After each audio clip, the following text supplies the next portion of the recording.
My mom lied to ruin my life since I denied funding my stepbrother. Now I exposed her truth and cut ties. I'm a 28-year-old guy, and my relationship with my mom has always been messy. My dad died when I was really young, and from then on, it was just me and her. Or at least, that's what it should have been. But my mom was never really interested in the mom part. She was always more concerned with herself, treating me like some obligation that came with her single life, something she needed to keep up with until she could move on to something better. She wasn't exactly warm. She was distant and cold, barely putting any effort into being a parent. No affection, no real support. I was the kid who learned early on that if I needed something, I'd better figure it out on my own because mom had no time or patience for it. It was like she was annoyed that I existed, like I was something she had to take care of instead of someone she loved. When I was little, I didn't understand it. But as I grew up, it was impossible not to feel like I was just a burden to her. And she didn't hold back on making that clear. I remember coming home with a good grade once, trying to get some reaction out of her, hoping she'd be proud. All she did was shrug, saying, "You're supposed to do well. Why are you acting like you did something special?" There was no praise, no encouragement. Just this constant reminder that I wasn't worth any of her effort. It wasn't just her being cold either. She controlled everything: who I could hang out with, what I could do in my free time. All of it had to pass her approval. And that approval was rare. I remember countless times when she'd guilt trip me out of plans with friends. If I tried to spend the night at a friend's house, or even hang out for an extra hour after school, she'd throw a fit about how I didn't appreciate her or didn't care about spending time with family. She'd keep me home doing chores or just sitting around the house so she wouldn't feel alone. She made me feel like I owed her every second of my life. When I was around 14, my mom met Doug. He was an older guy, pretty well off, with two kids from a previous marriage. She fell for him fast, and he was exactly what she'd been waiting for. Her way out. They got married quickly, and before I knew it, Doug and his kids were moving in. Suddenly, it was like I didn't even exist. My mom started talking about starting fresh and building a real family. Then one day, I came home to find my room half empty, with trash bags packed with my stuff by the door. She sat me down and, without an ounce of emotion, told me that since Doug's kids needed the space, I'd have to go. She didn't even try to soften it. I was stunned. I was still in high school, barely old enough to take care of myself. She told me she'd done enough for me and that now I needed to figure it out. Her new life didn't include me, and she made that crystal clear. Luckily, my best friend's family was there for me. They took me in without question, letting me stay with them until I finished high school. For the first time, I saw what a real family was like. Supportive, loving, people who actually wanted me around. My mom. She didn't call, didn't show up for my graduation, didn't check in to see how I was doing. It was like I'd never been part of her life at all. I got through high school, then college, with a lot of hard work and help from my friend's family. I put myself through school, working two part-time jobs, and taking on whatever extra shifts I could to cover expenses. I didn't want anything from her. I knew she'd written me off, and I was fine with that. I was building my life without her. Years passed, and I never looked back. I got a solid job in tech, worked my way up, and eventually settled into a stable career. My life is good, and honestly, I'd managed to forget about my mom and her new family entirely. Then, out of nowhere, a few months ago, she reached out. First, it was a Facebook friend request, which I ignored. Then came messages, short at first, then increasingly desperate. She kept asking to meet up, saying she needed to talk about something important. Eventually, I agreed, mostly out of curiosity. When I showed up, I almost didn't recognize her. She looked tired, older, and had this desperate look about her. We exchanged some awkward small talk, and then she finally got to the point. Doug had left her, apparently for someone younger. She said he'd taken everything, leaving her with almost nothing. I sat there, waiting to hear why she'd dragged me into this. Then she dropped the real reason. Her stepkids were heading to college, and she needed help paying for it. She figured, since I was doing well enough, I could chip in for the family. I couldn't believe it. This woman, who'd thrown me out without a second thought, so she could start fresh with her new family, was sitting across from me asking me to bankroll her stepkid's education. I told her very directly, no. I said my money was mine, and I wasn't about to spend a cent on kids I didn't know or care about, especially after the way she treated me. Her face twisted, and she got angry fast. She started accusing me of being selfish, bitter, and holding a grudge. She went on, saying I was punishing her new family for things they had nothing to do with, that I was cruel and heartless for not helping out. I told her she could think whatever she wanted, but that I wasn't going to play along with her little fantasy of family support. I made it clear that she'd cut me out of her life years ago, and that I'd built my own life without her. I told her that she had no right to come back and demand anything from me now. She didn't take it well. She stormed off, shouting that I was heartless and that she'd raised me better than to turn my back on family. I left, thinking that was the end of it, but I was wrong. After that, I thought she'd finally leave me alone. I figured she'd go off and handle her mess somehow. But instead, she went off the rails. Within a week, my phone started blowing up with messages from random numbers. When I didn't answer, she left voicemails, each one angrier than the last, throwing every insult she could think of, alternating between guilt-tripping and accusing me of abandoning her. When that didn't work, she started posting on Facebook, tagging me in long, dramatic rants about how I'd betrayed my own mother and was letting my siblings suffer. She twisted everything to make herself look like the victim, like she'd been this amazing mother who sacrificed everything for me. And now, I was abandoning her and my family. It was infuriating, but I refused to respond. I just blocked her, hoping she'd eventually give up. Then came the fake profiles. When I blocked her main accounts, she started making new ones. Throwaway accounts posing as concerned family friends, random strangers, even fake distant relatives. All of them reached out to let me know how disappointed they were in me for not helping my poor mother. When I ignored those, she crossed a line I hadn't expected. She somehow found the contact info for my work. She started emailing my boss and a few colleagues, claiming I was abandoning her in her time of need, making it sound like I was some heartless kid refusing to take care of my poor, sick mother. She framed it as if I'd grown up with her giving me everything. And now I was cruelly refusing to give back. My boss called me into his office to let me know, not because he believed her, but to make sure I was aware of what was happening. He reassured me that he understood family drama and that I didn't need to worry about it affecting my job. But it was mortifying.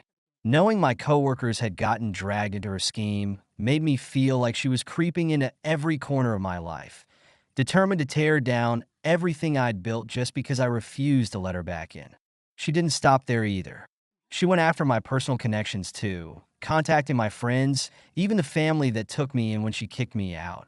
She told them I'd betrayed her, abandoned her, that I was this ungrateful, selfish son who owed her for everything she'd supposedly done for me. My friend's mom, who had been like a second mother to me, was furious. She called my mom directly, giving her a piece of her mind, telling her exactly what she thought of her for treating me the way she had. It didn't change anything, but it was good to know someone had my back. Then she tried a new angle. She went to my extended family, people I hadn't seen or heard from in years, and spun them this whole story about how she was terminally ill and that her last wish was for me to help with my step-siblings' college. Suddenly, I started getting messages from aunts, uncles, and even some cousins, all asking why I was being so harsh and if I could just look past the past. I was hit with guilt trips from people who had no clue what she'd put me through. People telling me, you only have one mother, and family is all that matters. I was sick of it. So, I sent a long message to the family, breaking down exactly what had happened. I told them everything. How she'd thrown me out when I was still a teenager. How she'd started over with her new family and abandoned me completely. How she hadn't even shown up for my high school graduation. I told them that I'd built my own life from scratch without her, and that now she had no right to demand anything from me. Some of them were shocked, saying they had no idea and a few apologized. But not everyone was understanding. Some of them accused me of being bitter and unwilling to let go of the past. That only made her angrier. She must have heard from the family that I'd exposed her because she went into full meltdown mode. She showed up at my cousin's engagement party, where she knew I'd be ready to cause a scene. I'd barely walked through the door when I saw her standing there, and I knew she was about to pull something. I tried to avoid her, but she made a beeline for me, loud and ready for an audience. She launched into this rant about how I was a disappointment of a son, how I was selfish and ungrateful, loud enough for everyone to hear. She went on about how I was punishing her new family for things they had nothing to do with, how I was being heartless by not helping my brothers and sisters just because I held a grudge. At first, I just stood there, stunned by how far she was willing to go. But I'd had enough. I looked at her and said, "You threw me out so you could have a new family. You told me I wasn't part of your life anymore. So don't stand here and pretend that we're some happy family just because you need money now." The whole room went dead silent. She looked around like she was waiting for someone to jump in and defend her, but no one did. My cousin stepped in and told her she needed to leave, that this wasn't the time or place. She stormed out, but I could see the wheels turning in her head. She wasn't done, not by a long shot. A week later, I got word that she was going around telling everyone I'd cursed her new marriage, that I'd been a bad omen who'd ruined her life. She spread stories about how I was cold-hearted and destined to live a lonely life because I couldn't forgive. I heard from mutual connections that she was going around to people in my social circle, trying to convince them I was some sort of villain. At that point, I realized I couldn't keep hoping she'd eventually back off. I had to take drastic steps. So, I went fully no contact. I blocked her on every platform, changed my phone number, and let my boss and close friends know what was happening. I told them that if she reached out, they should ignore her. I was done with her drama and her lies, and I wasn't going to let her invade my life any longer. For the first time in my life, I felt like I could breathe. There were no guilt trips, no manipulation, no more worrying about what new angles she'd come up with to make me feel like I owed her. It felt like freedom. Thank you so much for listening to my story. If you have any thoughts, I'd love to hear them. So please leave a comment. Don't forget to like and subscribe if you want more stories like this one. My parents asked me to co-sign my sister's loan and committed credit card fraud in my name. So I cut all ties. I'm 28, and I've spent the last 6 years grinding away in software development, building the life I always wanted. Every paycheck, every bonus, every raise, it all went toward one goal: buying my own house. Not just any house, but something I could truly call mine, earned through my own sweat and determination. But to understand why this matters so much to me, you need to know where I came from. I'm adopted. My parents tried for years to have a child before they found me. Those early years were good. I was their miracle, their answered prayer. They gave me everything: good schools, nice clothes, the kind of childhood most kids dream about. But then everything changed. My sister Layla came along when I was 3. A natural miracle, they called her. From that moment on, the dynamic shifted. Layla became the golden child, the one who could do no wrong. Every achievement, no matter how small, was celebrated. Meanwhile, I became the responsible older brother, expected to look out for her, pick up the slack, and fix her mistakes. Growing up, I learned to be self-reliant. While Layla got endless second chances and constant support, I knew I had to make my own way.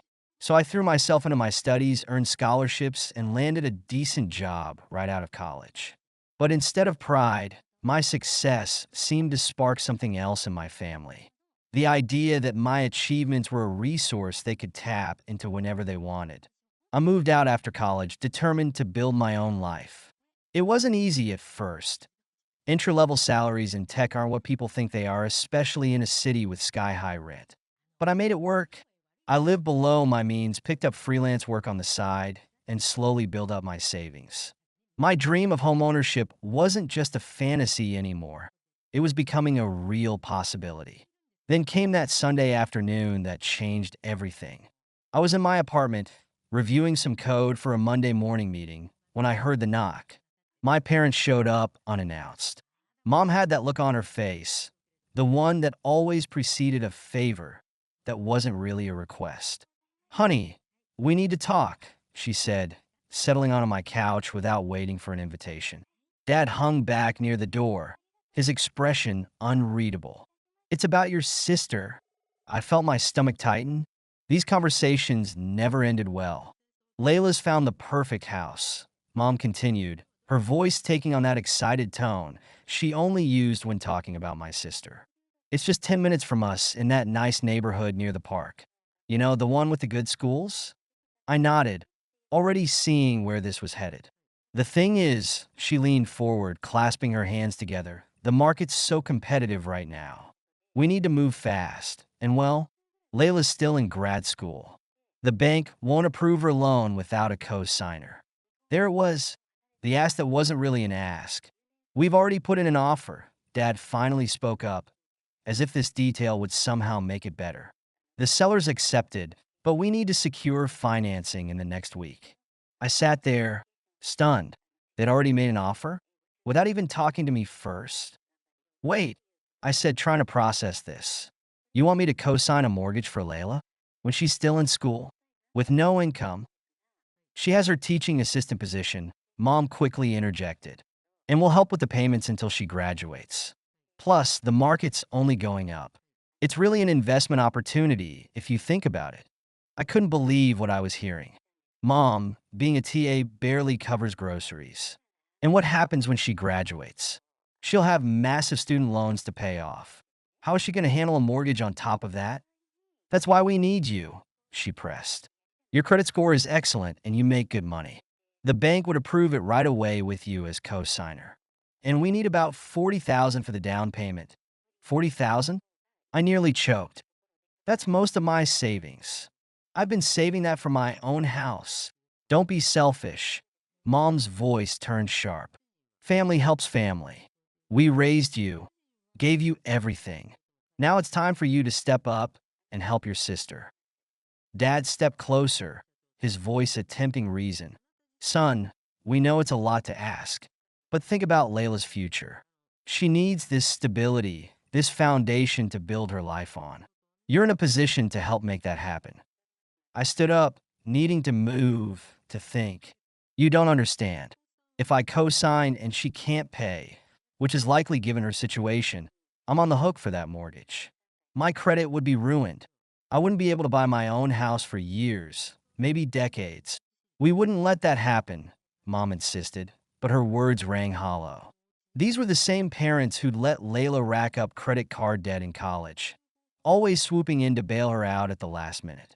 "And what about your wedding fund?" Mom added, her voice taking on that manipulative tone I knew too well. "We've been saving to help you when you get married. But if you can't help your sister now," the threat hung in the air, clear as day. "Help Layla, or kiss any future financial support goodbye." My phone buzzed, a text from Layla. "Please help me with this. I can't do it without you. Don't leave me stranded." The pressure was mounting.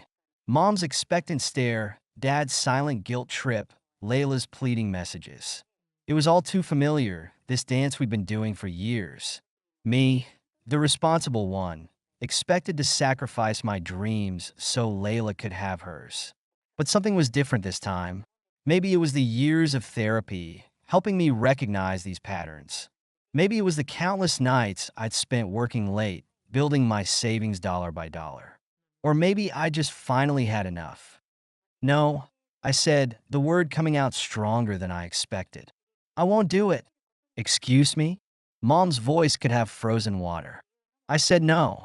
I won't co-sign the mortgage, and I won't give up my savings for the down payment. I've worked too hard for my own future to risk it all on this.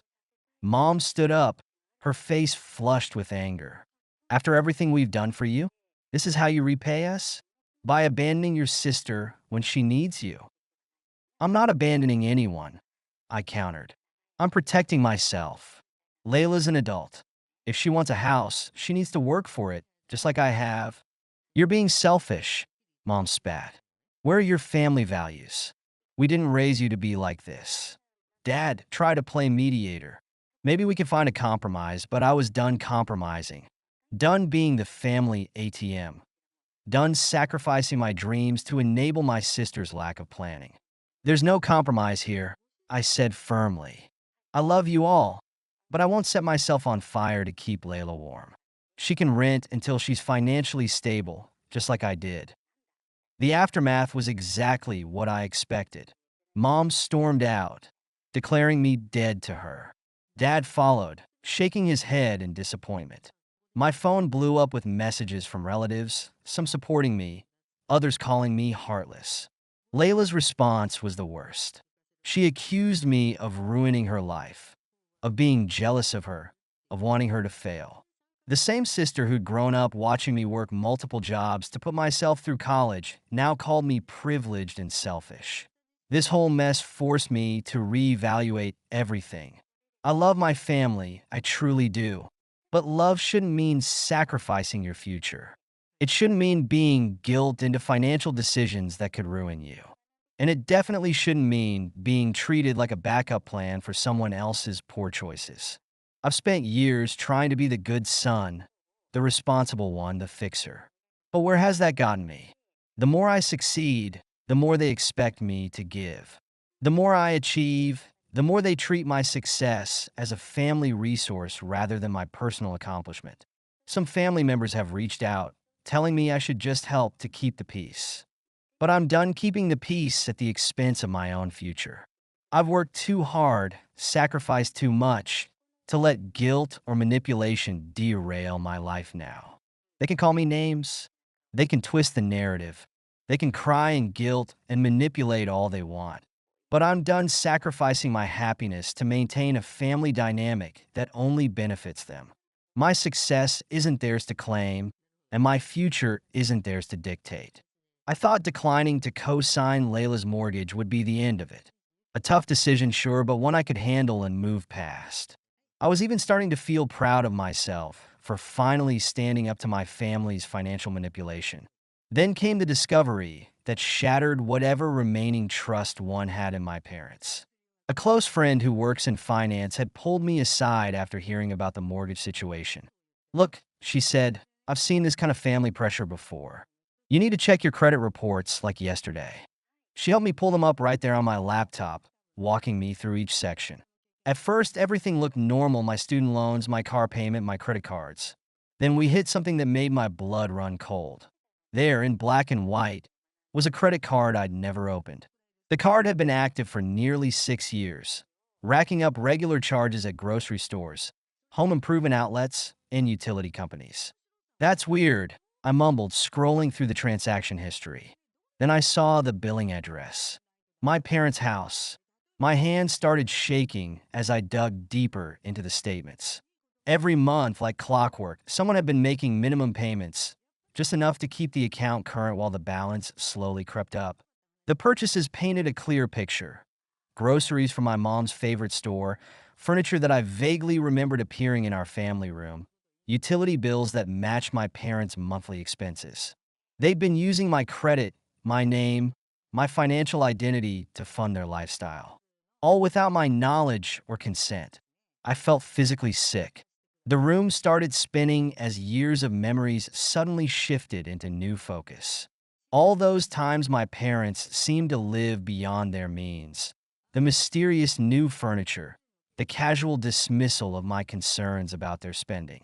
It all made terrible sense now.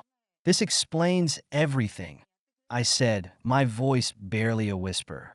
Why they think I'd just agreed to co-sign for Layla. They've been using my credit for years. They probably thought it was no big deal to add a mortgage to the mix. My friend helped me document everything, taking screenshots and noting important dates. You need to decide how you want to handle this, she said gently. These are serious amounts. You could dispute the charges, file a police report. The thought of filing charges against my own parents made my stomach turn. But the alternative, accepting their theft and betrayal, seemed impossible too. I needed time to think, to process, to figure out my next move. I sent my parents a carefully worded text. I found the credit card opened in my name. The one with our house as the billing address. We need to talk about this. Their response came hours later, and it knocked the wind out of me. You benefited from those expenses too. We raised you, fed you, gave you a home. Stop being dramatic. Benefited? I moved out years ago. These charges were recent: groceries from last week, utilities from last month. And even if I had somehow benefited, that didn't give them the right to commit fraud in my name. That text exchange became my turning point. I realized this wasn't just about money anymore. This was about trust, respect, and basic human decency, things my parents had thrown away the moment they decided to steal my identity. Over the next few days, I went into crisis mode. I froze my credit with all three bureaus, changed every password I had, and started working with a financial advisor to untangle this mess. The numbers were worse than I initially thought. Beyond the credit card, there were store accounts, utility bills, even a small personal loan, all opened in my name without my knowledge. My friends stepped up in ways I never expected. They helped me research identity theft protection services, offered their couches if I needed a place to stay, and most importantly, reminded me that I wasn't crazy for feeling betrayed. One friend even helped me find a therapist who specialized in family trauma and financial abuse. I made the decision to move out of state. My company had offices in several cities, and my role was remote friendly. I needed physical distance, a fresh start somewhere my parents couldn't just show up unannounced at my door. The day I signed my new lease, I sent my parents one final message. I've frozen my credit and documented all the fraudulent accounts. I'm moving away, and I need time to decide if I ever want you in my life again. Please don't contact me. Their response was predictable. More guilt, more accusations of being ungrateful, more attempts to justify their actions. But for the first time, their words held no power over me. I was done letting them write my story. Looking back now, from my new apartment in a different state, I can see how much courage it took to break free. Not just from the financial abuse, but from the entire toxic family dynamic that enabled it. I'm still working on rebuilding my credit, still processing everything in therapy, still learning what healthy boundaries look like. But I'm also discovering who I am without the weight of family obligation crushing me. I'm learning that it's okay to put myself first, to protect my future, to demand respect from the people who claim to love me. Some days are harder than others, but I've never regretted my decision to walk away. To anyone else facing family financial abuse, you're not alone. Your dreams matter. Your boundaries matter. And sometimes, the bravest thing you can do is choose yourself, even when the people who should support you the most are the ones trying to hold you back. I don't know what the future holds, but I know this.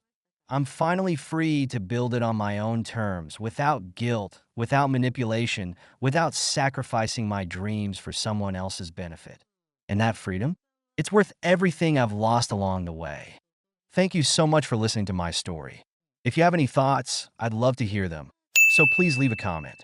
Don't forget to like and subscribe if you want more stories like this one. My parents cut me off after my darkest moment.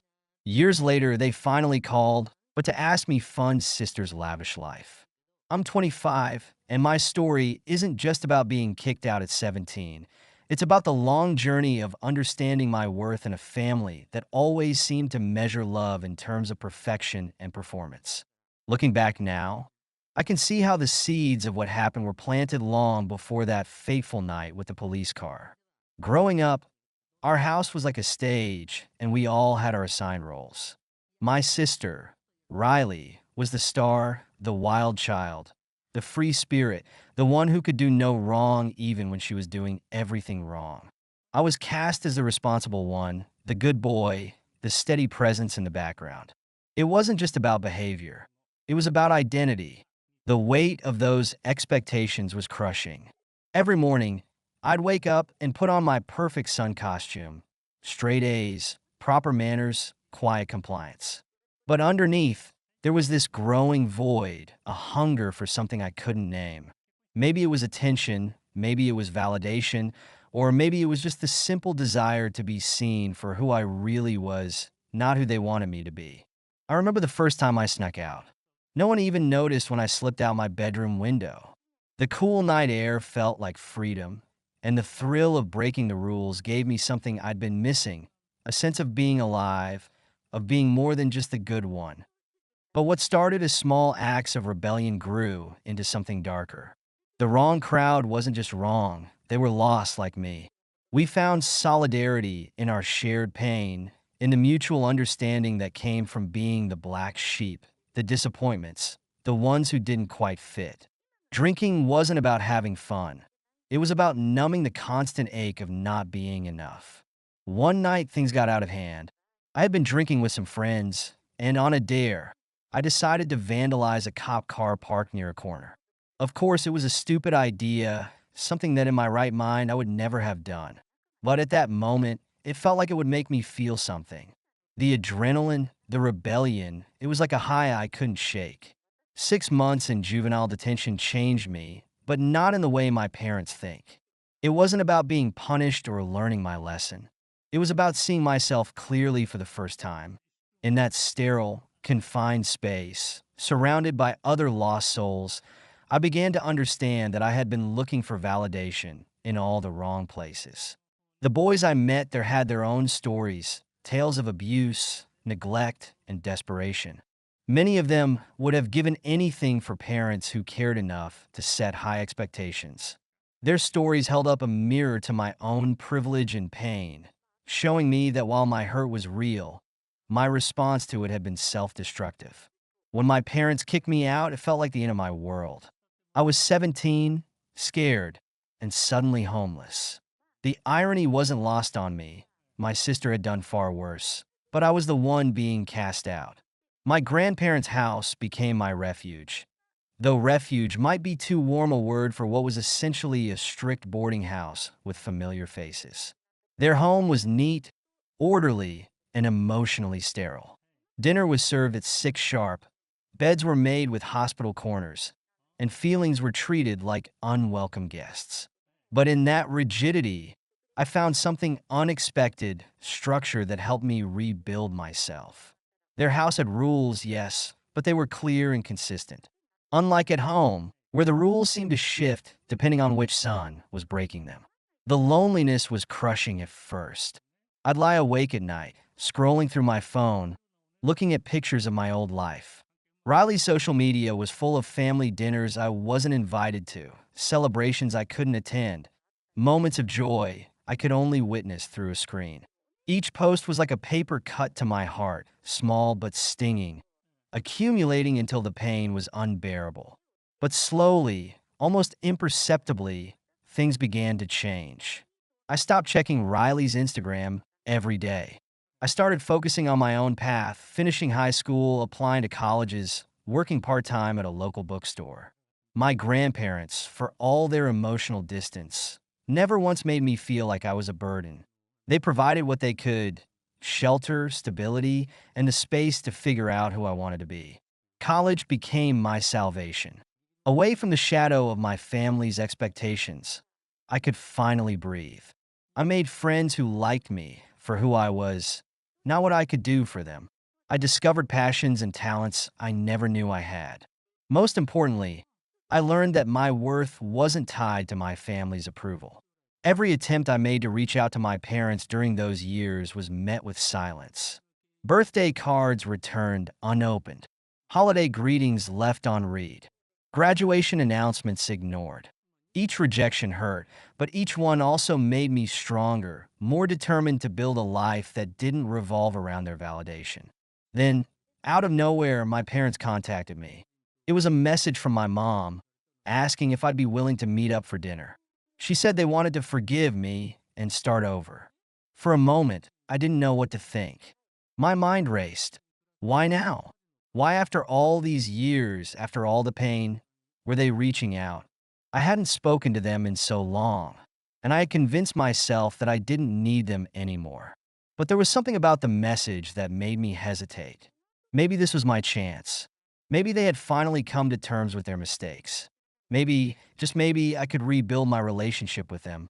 I agreed to meet them. We set a time for dinner, and when I walked into the restaurant, my heart was in my throat. I had no idea what to expect. My parents, my mom especially, looked older. There was a weariness in their eyes that I hadn't seen before. We sat down at the table, and for a while it was awkward. The silence between us was heavy. Finally, my mom spoke up. We've thought about it a lot, and we know we hurt you. We know we let you down, and we want to make it right. She paused, looking down at her hands. We were wrong to kick you out. You didn't deserve that. We should have supported you. My dad, who had been silent up until then, nodded in agreement. I could see the remorse in their eyes, but I also saw something else. It wasn't just about reconciliation, it was about their own guilt. They needed to forgive themselves more than they needed me to forgive them. But then they dropped the bombshell. They didn't just want to apologize. They needed something from me, something I wasn't prepared for. They wanted me to financially support Riley, who had started a luxury lifestyle brand on Instagram. They told me that Riley's brand was struggling and that she wasn't making enough money to maintain her online persona. She was posting photos of luxury vacations and designer clothing. But the truth was, she couldn't afford the lifestyle she was projecting. They wanted me to step in and help fund her fake lifestyle so she could keep up the illusion of success. I was stunned. My parents were asking me to fund my sister's charade? They had the audacity to ask for my money after everything they had done to me? I couldn't believe it. After all the years of being pushed aside, after everything I had gone through, this was their idea of a reconciliation. I told them no. I refused to fund Riley's fake life. I refused to support the lie she had built around herself. But that was the breaking point. My parents tried to guilt me into helping, but I stood firm. I wasn't going to be a part of their scheme, no matter how much they tried to manipulate me. I stood up, feeling surprisingly steady. Maybe not, but neither was what you did to me. The difference is, I'm not 17 anymore, and I don't need your approval to know my worth. As I walked away, I heard my mother call after me. We're still your parents. I paused at the door, turning back one last time. Biology doesn't make a family, I said softly. Love does, and that's something you never quite figured out. The night air hit my face as I stepped outside, and for the first time in years, my tears felt like release rather than regret. The aftermath hasn't been easy. Family friends have reached out, trying to guilt me into reconsidering. Riley has posted vague, passive-aggressive messages about selfish people and family loyalty. My mother has sent texts alternating between guilt trips and angry accusations. But for the first time in my life, their opinions don't define me. I've built my own kind of family now, friends who accept me as I am, mentors who guide without controlling, even my stoic grandparents who, in their own way, showed me what unconditional support really looks like. I've learned that sometimes the healthiest thing you can do is walk away from toxic relationships, even when those relationships are with the people who gave you life. Some nights, I still dream about that 17-year-old boy, the one who thought he had to destroy himself to be seen. I wish I could tell him that he was always worthy of love, that his value wasn't determined by his parents' ability to see it. But maybe that's the journey I needed to take, from seeking validation outside myself to finally finding it within. My story isn't about forgiveness, at least not in the traditional sense. It's about accepting that some relationships can't be fixed, that some bridges stay burned, and that's okay. It's about understanding that family isn't just about blood, it's about respect, support, and genuine love, not the conditional kind that comes with strings attached. Today, I'm not the perfect son they wanted me to be. I'm something better. I'm authentically myself. And while there's still a small part of me that wishes things could be different, I've come to understand that sometimes the greatest act of self-love is accepting that not every story has a happy ending, at least not the kind we initially hoped for. The peace I've found isn't in reconciliation, but in acceptance. Acceptance of my past, of their limitations, and most importantly, of myself. It's in knowing that I don't need their validation to be whole, that their inability to love me unconditionally speaks to their shortcomings, not mine.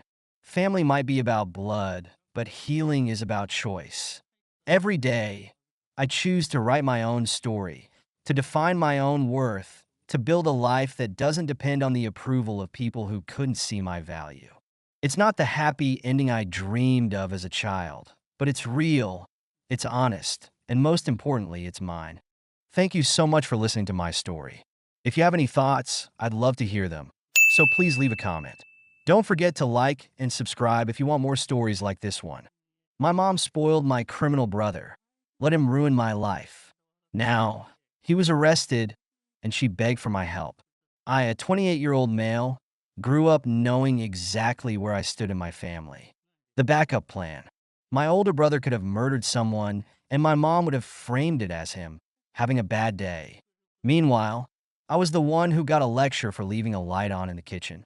It wasn't even subtle. My brother was the golden child, and I was the one who needed to do better. It didn't matter what I achieved. When I got straight as it was, well, your brother never had to try that hard to do well. When I got a scholarship to college, it was good for you, but don't let it get to your head. Meanwhile, my brother was stealing money from her purse and somehow still getting a pat on the back. She'd say, he's just going through a lot right now, like that excused everything. By the time I was old enough to move out, I was done trying to win her approval. I put myself through college with 2 jobs and 0 help from her. She wouldn't even co-sign a student loan for me, but she found money to bail my brother out of jail after his second DUI.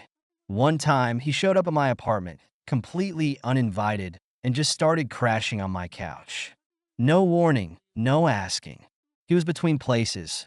According to my mom, which was code 4, he burned another bridge. When I told her he couldn't stay, she flipped out. She said I was selfish, ungrateful, and that I didn't understand the importance of family. I kicked him out anyway.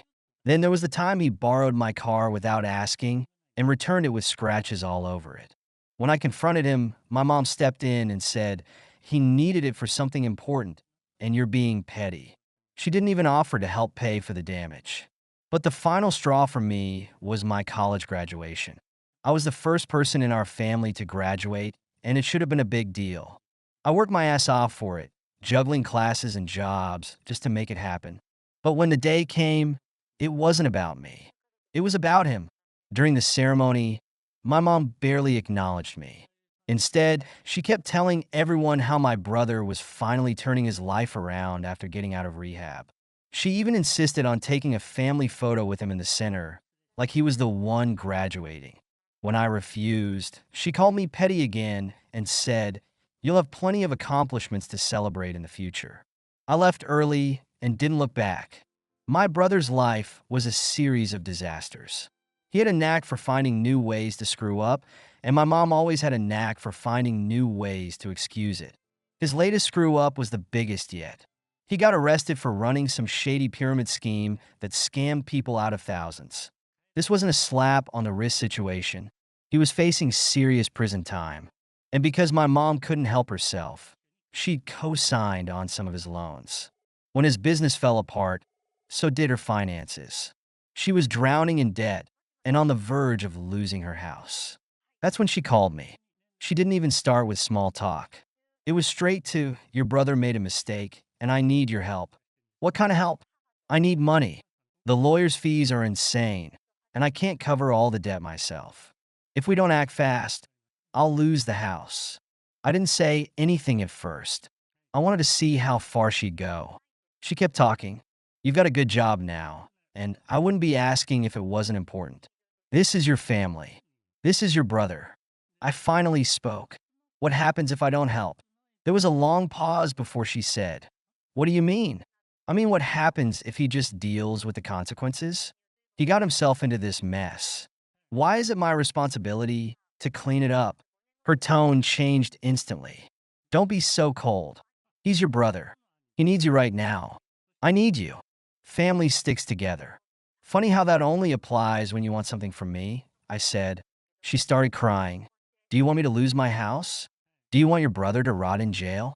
How can you be so heartless?" I hung up. The next day, she called again. This time, she wasn't crying. She was angry. "You're doing so well for yourself, and you can't even help out your own family? After everything I've done for you? Done for me?" I asked. Like what? Like raising you? Like putting a roof over your head? Like making sure you had food to eat? That's called parenting, I said. It's the bare minimum. She lost it. She started yelling about how ungrateful I was, how I'd always been selfish, how I didn't understand what it meant to be part of a family. I hung up again. That's when she started calling the rest of the family, telling them her version of the story. According to her, I was the villain.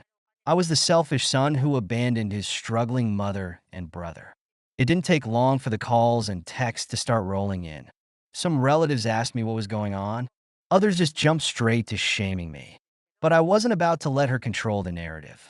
I sent out a group email to everyone, laying out the facts. Her enabling, her favoritism, her financial decisions, and my brother's never-ending trail of disasters.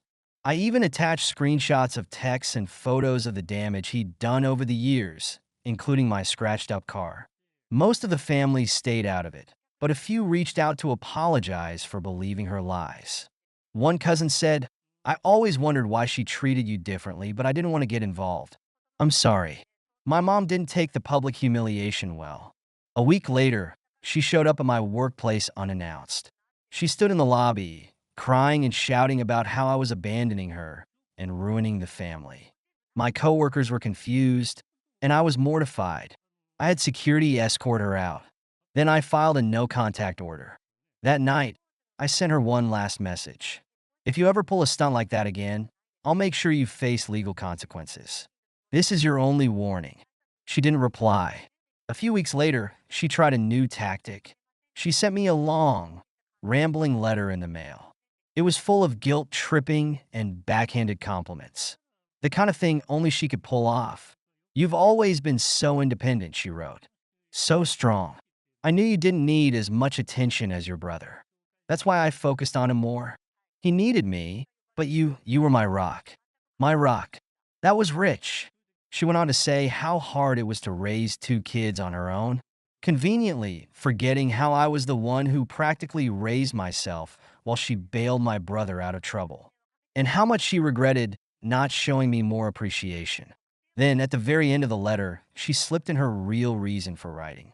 She needed $20,000. I crumpled the letter and threw it in the trash. For a while I thought that was the end of it. But my mom wasn't done. She started showing up at family gatherings she knew I'd be attending, trying to corner me in front of other relatives. At one Thanksgiving dinner, she made a scene when I ignored her.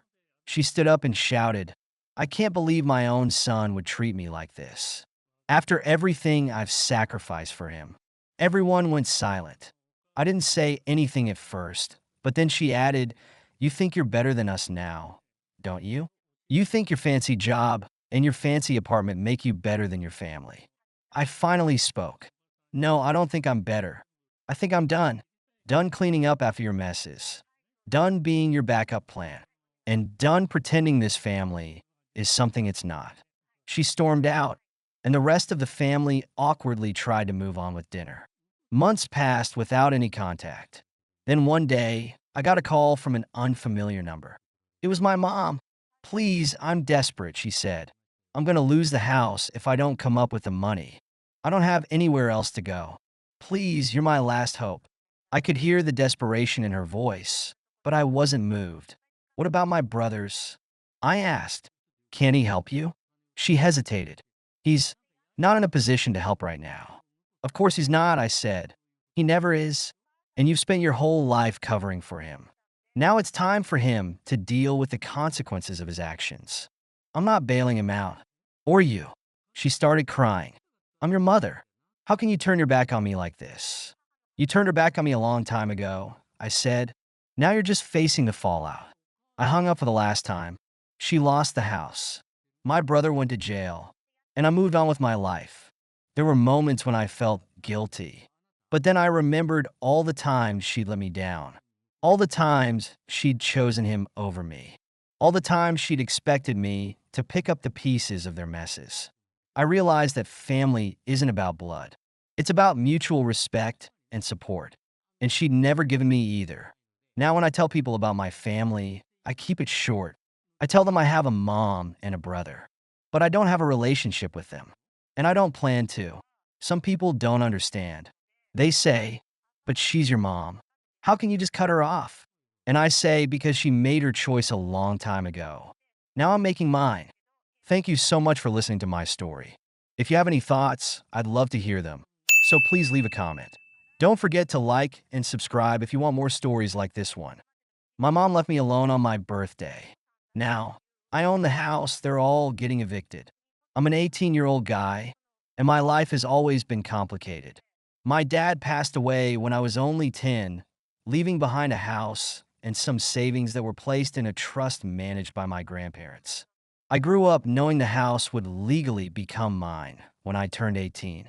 Until then, my mother had full access to live in it, manage the household, and take care of me, or at least that's what everyone expected her to do. But as the years went by, it became clear that my mother's priorities had shifted entirely. After remarrying when I was 12, she seemed more focused on her new husband and their kids than on me. I became more of an afterthought, just someone who lived in the house while she played happy family with her new crew. To be honest, I got used to it. My grandparents were my saving grace, always checking in on me, providing for my needs, and ensuring I was okay. They even handled all the legal paperwork for the house until my 18th birthday. Fast forward to a few weeks ago, leading up to my birthday, my grandparents had been in contact with the lawyer who managed my dad's estate. They told me that the house's ownership would officially transfer to me on my birthday. They also mentioned that once I became the legal owner, I could decide who lived there. That information stayed in the back of my mind, but I didn't think much of it at the time. I had no idea how important it would become. The day of my 18th birthday came, and I was excited to celebrate with my family, or at least that's what I thought. The night before, my mom mentioned casually, "Oh, by the way, we're heading to a resort tomorrow for a vacation. It's just me, your stepdad, and the kids. You don't mind, right? You're old enough to stay here alone." I stared at her, stunned. "You're going on vacation on my birthday?" I asked. She waved her hand dismissively. "Don't make this a big deal. We've had this plan for months. You'll be fine. Order pizza or something." I couldn't believe what I was hearing. Not only had she excluded me from the trip, but she also chose to leave on my birthday, knowing full well it was supposed to be a special day for me. It was a gut punch, but I didn't argue. I had learned over the years that fighting with her was pointless. That day, my grandparents came over to celebrate with me. They brought a cake, some gifts, and a sense of love I hadn't felt in a long time. My grandpa handed me an envelope and said, "This is from your father's lawyer. It's official now. You own the house." It was bittersweet. I loved the idea of having something my dad left for me, but I hated the fact that my mother had treated it like her property for years. My grandparents must have sensed my frustration because my grandma said, "This is your home now.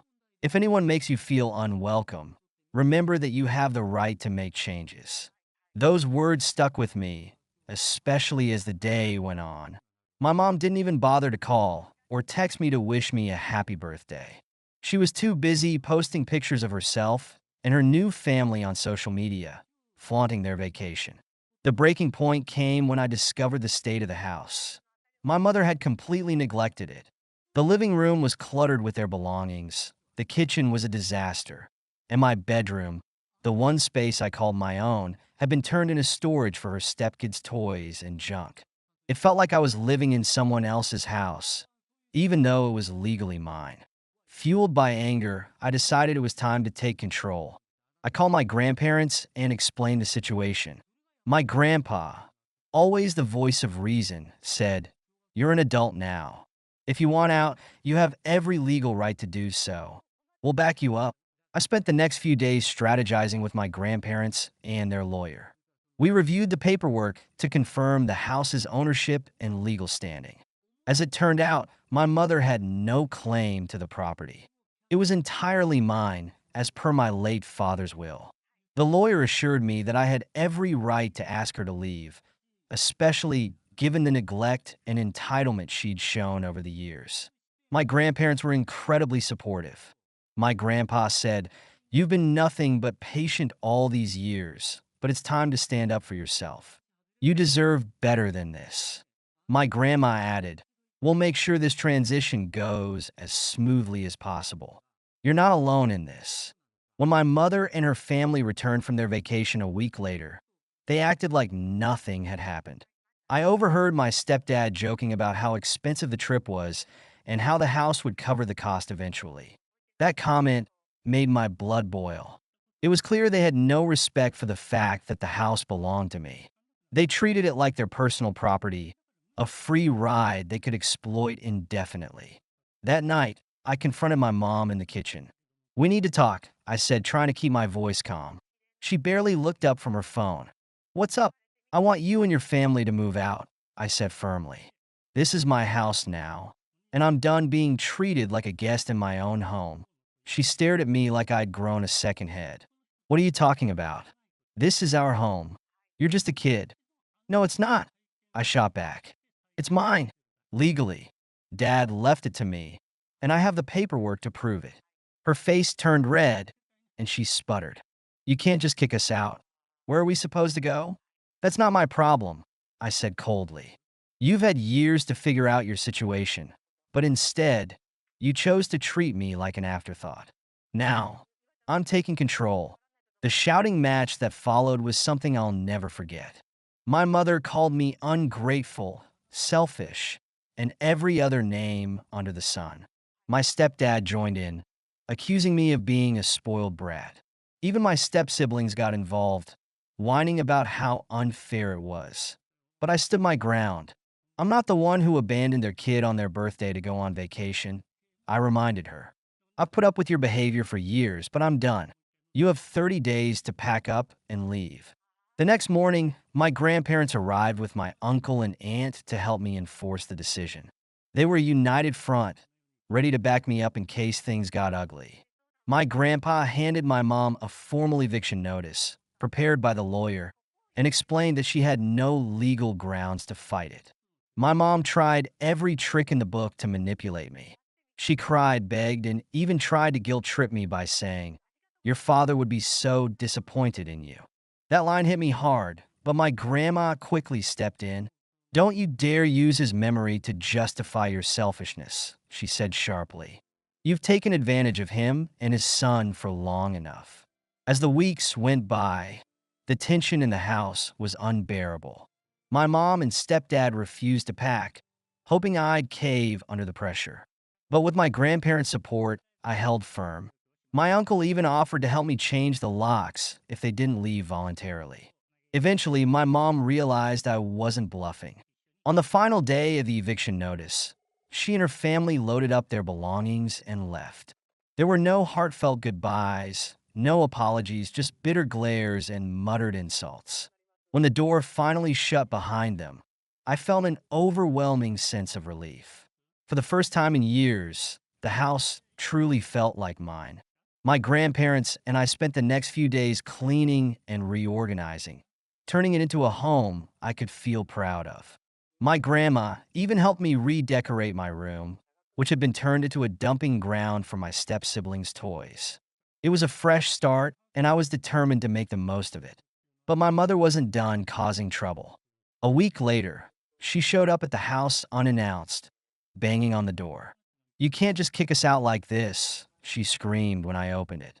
"This is my home too." "No, it's not," I said calmly. "You had years to make it yours, but you treated it like a free ride. Now it's mine, and you're not welcome here."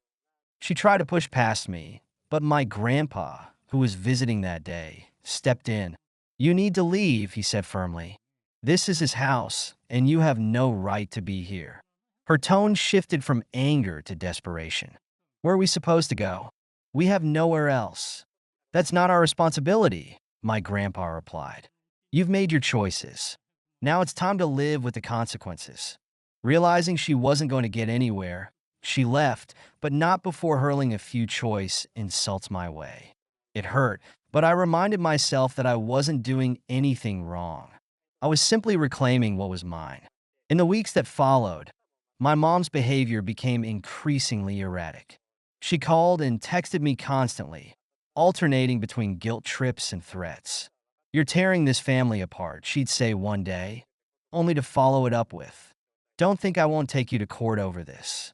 I consulted with a lawyer handling my dad's estate, who reassured me that she had no legal grounds to contest the ownership of the house. You're doing everything by the book, he said. She's just trying to intimidate you. Even so, the stress started to take its toll. That's when my grandparents stepped in once again, rallying the rest of the family to support me.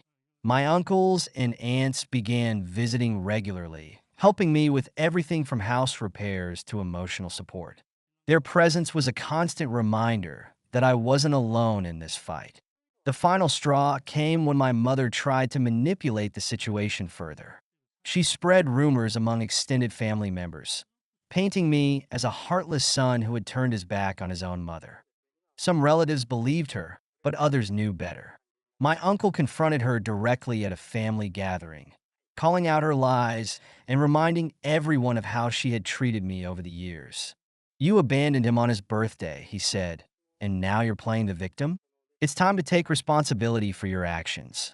Eventually, my mom realized that her tactics weren't working. The calls and messages stopped, and she disappeared from my life entirely. It was bittersweet. I still love her despite everything, but I knew that cutting ties was the healthiest choice for me. With my mother and her new family out of the picture, life became peaceful for the sanctuary. My grandparents continued to visit regularly, helping me settle into my new reality as a homeowner. My aunts and uncles pitched in with advice and support, ensuring I never felt overwhelmed. The sense of independence was empowering. I enrolled in community college, started working part-time, and began planning for my future. Every time I walked through the door of my house, I felt a deep connection to my late father's legacy. This was more than just a property. It was a symbol of his love and care for me, a reminder that he had always wanted the best for his son. Months later, I received an unexpected call from one of my extended relatives who had initially believed my mother's lies. They had learned the truth about her behavior and wanted to apologize for doubting me. I'm sorry we didn't see it sooner, they said. You didn't deserve any of that. It was a small but meaningful moment. I realized that the people who truly cared about me would eventually see the truth, even if it took time. One day, as I was organizing some old belongings in the attic, I came across a box of my dad's keepsakes. Inside were photos, letters, and a journal he had kept. As I read through his words, I felt a renewed sense of purpose. He had written about his dreams for me, his hopes that I would grow up to be strong, independent, and kind. It was a poignant reminder that, despite all the challenges I had faced, I was on the right path. The final chapter in this saga came when my mother tried to reach out again, months after going silent. She sent a long, apologetic email, claiming she had seen the error of her ways and wanted to reconcile. While a part of me wanted to believe her, I couldn't ignore the years of neglect and entitlement. I replied with a simple message: I hope you find happiness, but I've moved on. Please respect my boundaries. Today, I'm in a much better place. My house is truly my home, filled with love, laughter, and the memories of my dad. My grandparents are proud of how far I've come, and I'm grateful every day for their unwavering support. To anyone reading this, remember, standing up for yourself is never easy, but it's always worth it. Thank you so much for listening to my story. If you have any thoughts, I'd love to hear them, so please leave a comment. Don't forget to like and subscribe if you want more stories like this one. My parents plotted to trick me into paying for a family cruise, so I turned the tables on them. I'm 24, and I never thought I'd end up being treated like my family's personal bank account. But there I was, watching my hard-earned money go straight into funding my brother's latest hobbies. Growing up, I always knew I was different from my brother Dylan. Not in any dramatic way. We had the same dark hair, the same slightly crooked smile inherited from our dad. But in our parents' eyes, the difference might as well have been written in neon lights across our foreheads: golden child and black sheep. Dylan, 3 years my senior, could do no wrong. When he crashed Dad's car at 16, boys will be boys. When he got kicked out of his first college for partying instead of studying, he's just finding himself. The second college? The professors didn't understand his learning style. The third? Well, you get the picture. Meanwhile, I was expected to be the responsible one, the fixer, the eternal support system. Siblings have to support each other, Mom would say, her tone leaving no room for argument. So I cleaned up Dylan's messes, covered for his lies, and watched as my achievements were brushed aside in favor of celebrating Dylan's latest almost success. By 22, I had landed a great job at a tech startup, while Dylan, at 25, was still figuring things out. This meant my parents were constantly sending him money for rent and necessities, which somehow always transformed into new gaming consoles and weekend trips with his friends. But hey, that was their choice, right? At least I was independent. It started innocently enough last year when my parents approached me with what seemed like a sensible suggestion. Honey, why don't you move back home? Mom asked over Sunday dinner, passing me the mashed potatoes with that hopeful look she'd perfected over the years. You could save so much money on rent. Housing prices are crazy these days. Dad chimed in. It makes financial sense.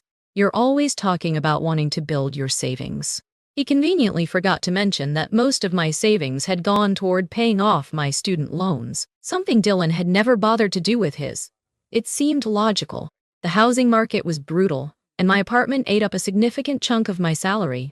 Plus, maybe this was a chance to finally bridge that gap with my family. Young professional daughter returns home, proves her worth, gains parents' respect. It could have been a Hallmark movie. Instead, it turned into a horror show. The first red flag appeared when they asked me to pay reduced rent, still a considerable amount, but less than my apartment. Fair enough, I thought. The second flag was more like a banner when I realized Dylan had suddenly acquired a new PlayStation 5, designer clothes, and was talking about a weekend trip to Vegas. Right after I paid my first month's rent, it took me embarrassingly long to connect the dots, but when I did, my blood ran cold. One evening, I overheard my parents discussing finances in the kitchen while I was coming back from a late night at work. We can send Dylan another $1,000 this month, Mom was saying. Now that we have Sue's rent money. It's our money now, Dad agreed. We can use it however we want. Besides, she's doing well at her job. Dylan needs more support right now. I felt like I'd been punched in the gut. All those years of being the responsible one. And they were using my hard-earned money to enable Dylan's perpetual adolescence? The realization hit me like a tidal wave. I wasn't living at home to save money. I was living at home to be their personal ATM. That night, I packed my bags while they slept. I left a note on the kitchen counter, found a better investment opportunity. Don't worry about Dylan. I'm sure he'll figure it out eventually. My friend Jessica took me in until I found a new place. And I thought that was the end of it. But my family had other plans. 2 months later, Mom called with what she probably thought was a masterstroke of reconciliation. A family cruise, she announced, her voice dripping with honey. The perfect way to reconnect and heal. I know we treated you unfairly, sweetheart. Let us make it up to you. I should have known better. I really should have. But there's this thing about family. They know exactly which buttons to push, which heartstrings to pull. So when she said, family is still family, right? I found myself agreeing to think about it. That's how I ended up back at their house one evening, intending to discuss the cruise details. But before I could ring the doorbell, I heard them through the open kitchen window, their voices carrying clearly in the evening air. Once Sue agrees to book everything, my mom was saying, we'll tell her to pay up front. We'll promise to reimburse her after the trip, but we won't, Dylan finished, laughing. She owes us anyway after moving out like that. Plus, she makes good money now. It's not like she can't afford it. Exactly, Dad agreed. And once we're on the ship, what's she going to do about it? It'll be a nice family vacation, and she'll get over it eventually. She always does. I stood there, keys dangling uselessly in my hand, as 3 decades of manipulation and gaslighting crystallized into perfect clarity. They weren't interested in reconciliation. They just saw me as an ATM with legs, a reliable source of funding for their golden child's endless needs. That's when I decided to give them exactly what they wanted, with a twist that would make any cruise director proud. The next morning, my phone rang right on schedule. Honey, have you booked the cruise yet? Mom asked, trying to sound casual but not quite hiding the eagerness in her voice. We think it's easier if you pay first, and we'll send you the money right after. Of course, Mom, I said sweetly. I'll take care of everything. Just leave it all to me. I bought myself one ticket for a luxury Caribbean cruise, the works, with a private balcony suite and premium drink package included.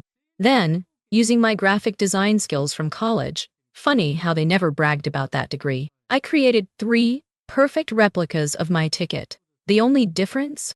The sailing times were off by 2 hours. The day of the cruise arrived sunny and perfect. I got to the harbor early, watching from behind my sunglasses as my family arrived, loaded down with luggage, only to find the ship had already departed. Their fake tickets showed a 11 a.m. departure.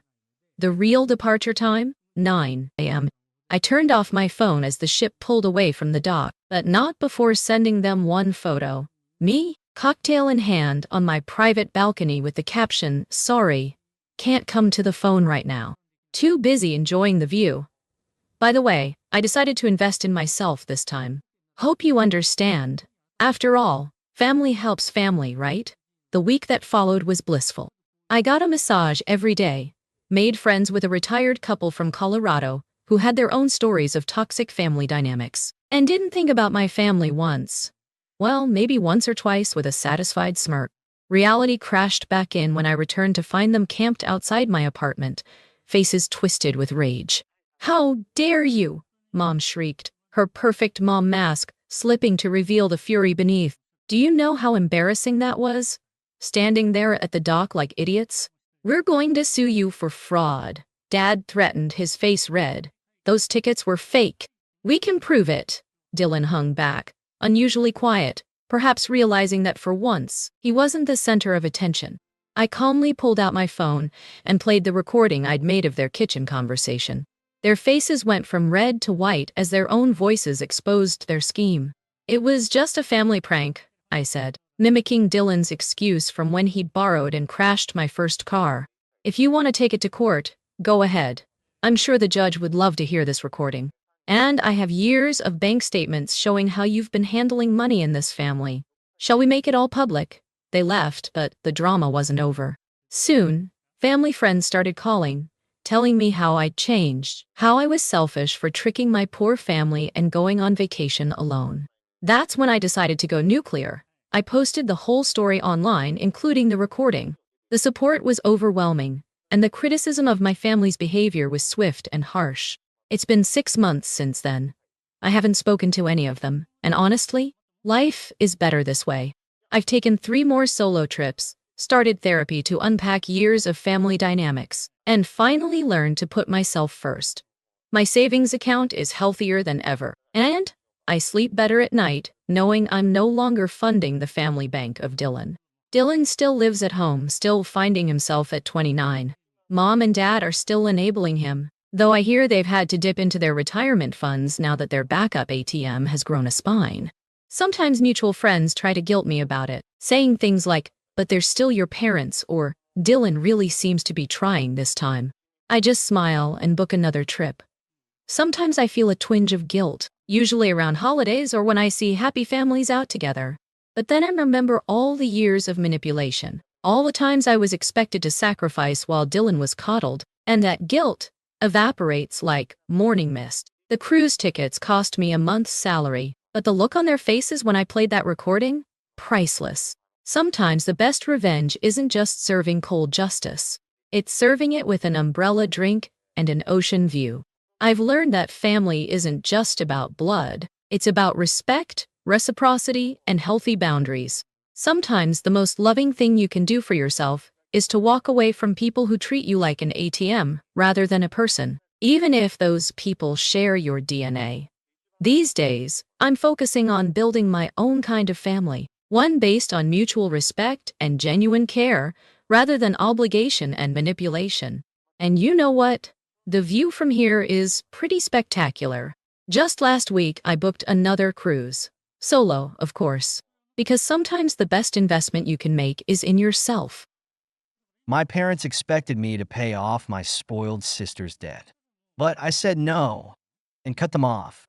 I'm a 30 male and have been financially independent since I was 18. Growing up, my parents always favored my younger sister, Riley. She was the golden child, the one who could do no wrong. Meanwhile, I was expected to be the responsible one, the one who worked hard and made sacrifices for the family. I accepted it when I was younger, thinking that's just how families worked. But as I got older, I realized how toxic and unfair their expectations were. Things came to a head about 6 months ago when I received a call from my mother. She started with small talk, which was unusual for her. Normally, she only called me when she needed something. I braced myself, knowing that whatever was coming wasn't good. "Your sister is in trouble," she said, her voice dripping with urgency. I sighed. "What kind of trouble?" "She's racked up some debt," my mother admitted. "A lot of debt. How much are we talking about?" I asked, already dreading the answer. $40,000, she said, as if it were pocket change. "She got involved with some bad people, and now they're threatening her. We need you to step in and help." I was stunned. Why is this my problem? Riley is a grown adult. She's responsible for her own choices. "She's your sister," my mother snapped, her tone immediately turning accusatory. "Family helps each other. You've done so well for yourself, and she's struggling. The least you can do is help her out." I took a deep breath, trying to stay calm. "I've worked hard for everything I have. I'm not bailing her out of a mess she created." My mother wasn't having it. "You have no idea how hard it's been for her. She's not as strong as you. If you don't help, they'll come after her. Do you want that on your conscience?" This wasn't the first time my parents had tried to guilt trip me into cleaning up Riley's messes. When she dropped out of college, they pressured me to pay off her tuition debt. When she crashed her car, they wanted me to buy her a new one. Each time, I had drawn a line, but this was on a whole new level. "Where's Dad in all of this?" I asked. "He agrees with me," she said quickly. "We both think it's your responsibility to help. After all, we've done so much for you." That line sent me over the edge. "Done so much for me?" I repeated, incredulous. "You mean like making me pay for my own college, charging me rent as soon as I turn 18, and always putting us ahead of me? Is that what you mean?" My mother went silent for a moment, then said coldly, "If you don't help, we'll have no choice but to cut you off." I laughed bitterly. "Cut me off? From what?" "I don't rely on you for anything." "You don't understand," my mother said sharply. "We'll disown you. No family gatherings, no holidays, nothing. Do you really want that?" "I think you're forgetting something," I replied calmly. "I've been on my own for years. You're threatening me with something I don't even value anymore." Before she could respond, I hung up. I knew there would be fallout, but I was done being their scapegoat. It was time to put myself first. The next few weeks were tense. My parents and Riley tried every manipulative tactic they could think of. First, there were guilt-laden messages. "How can you turn your back on your family?" Then came the outright insults. "You're selfish, ungrateful, and heartless." Finally, they started spreading lies to extended family, painting me as the villain who refused to help his struggling sister. It didn't bother me as much as they hoped. In fact, I took satisfaction in knowing they couldn't manipulate me anymore. But things escalated when Riley decided to take matters into her own hands. One day, I got a call from my bank. Someone had tried to access my accounts using forged documents. My stomach churned as the banker explained that the attempt had been flagged as suspicious, and they wanted to confirm it with me. "Do you have any idea who might have done this?" the banker asked. I didn't need to think twice. "Yes," I said, seething. "I know exactly who it was. I confronted Riley that same day." "You tried to steal from me?" I demanded, showing up unannounced at her apartment. Her eyes widened, but she quickly put on an indignant act. "I don't know what you're talking about." "Cut the crap," I snapped. "The bank flagged your attempt. Do you have any idea how illegal that is?" She crossed her arms, pouting like a child. "You're the one who forced me into this. If you had just helped me, I wouldn't have had to do it." Her entitlement was mind-blowing. "Do you even hear yourself?" I said, "You dug yourself into this hole, and now you think it's my job to bail you out? Grow up, Riley." She glared at me, then said something that made my blood boil. "Mom and Dad said you'd never let me struggle. They told me you'd come around, if I pushed hard enough. It was clear that my parents were enabling her behavior. They had always coddled her, and now they were complicit in her attempts to steal from me. I left her apartment without another word, but my resolve to cut them out of my life grew stronger. The final straw came a week later when my parents showed up at my door. They didn't call or text, just appeared uninvited. I opened the door to find my mother looking indignant and my father standing silently behind her. "This has gone far enough," my mother said, pushing past me into the house. "We need to talk." I crossed my arms and leaned against the wall. "I think everything that needs to be said has already been said." "No," she snapped. "You need to stop this nonsense and take responsibility for your family. Riley is your sister, and you owe it to her to help." "I owe her nothing," I said firmly, "and you need to stop enabling her. She's an adult who needs to face the consequences of her actions." My father, who had been silent until now, finally spoke up. "You're being unreasonable. Do you think we like asking you for help? This is about family loyalty." "No," I said, my voice rising. "This is about you always putting Riley first, no matter how much she screws up. It's about you treating me like a walking ATM while she gets a free pass for everything. I'm done with it." My mother's face turned red. "Fine," she spat. "If you want to act like this, don't expect us to be there for you when you need us." "I've never needed you," I replied coldly. "And after this, I never will." I walked to the door and held it open. "You can leave now." They left, but not without a parting shot. My mother turned back and said, "You'll regret this. Family is everything, and you're throwing it away. Family isn't supposed to treat you like this," I said quietly before shutting the door in her face. Over the next few weeks, I blocked their numbers and cut off all contact. I told mutual friends and extended family what had happened, providing proof of Riley's attempted fraud. Most people were supportive, but a few tried to convince me to make peace for the sake of the family. One relative even said, "But they're your parents, you can't just cut them off." "Watch me," I replied. I wasn't going to let guilt or societal expectations drag me back into their toxicity. Riley predictably spiraled further. Without my financial support, she had to face her creditors alone. I heard through the grapevine that she had to sell her car and move out of her apartment. My parents, meanwhile, continued to badmouth me to anyone who would listen, but their lies carried little weight once people learned the full story. Months passed, and I felt a sense of peace I hadn't experienced in years. Cutting off my parents and Riley was the hardest decision I'd ever made, but it was also the most liberating.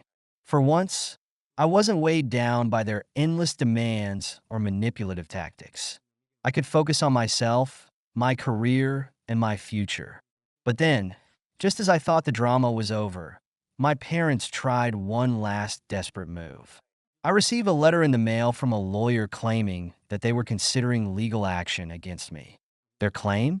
That I had a moral obligation to support the family and pay Riley's debts.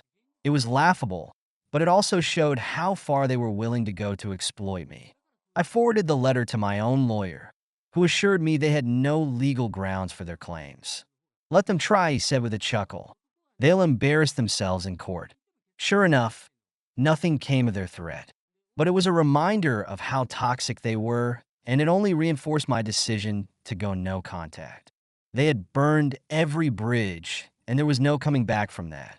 As for Riley, I later heard she had to file for bankruptcy. Her entitled attitude and refusal to take responsibility finally caught up with her.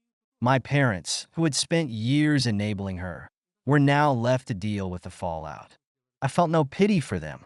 They had made their choices, and now they were living with the consequences. In the end, I realized that family isn't defined by blood. It's defined by the people who truly care about you and treat you with respect. My parents and Riley never did, and cutting them out of my life was the best thing I could have done for myself. If you've ever dealt with toxic family members, you know how hard it can be to walk away. But trust me, it's worth it. Don't let guilt keep you trapped in a cycle of manipulation. Thank you so much for listening to my story. If you have any thoughts, I'd love to hear them, so please leave a comment. Don't forget to like and subscribe if you want more stories like this one.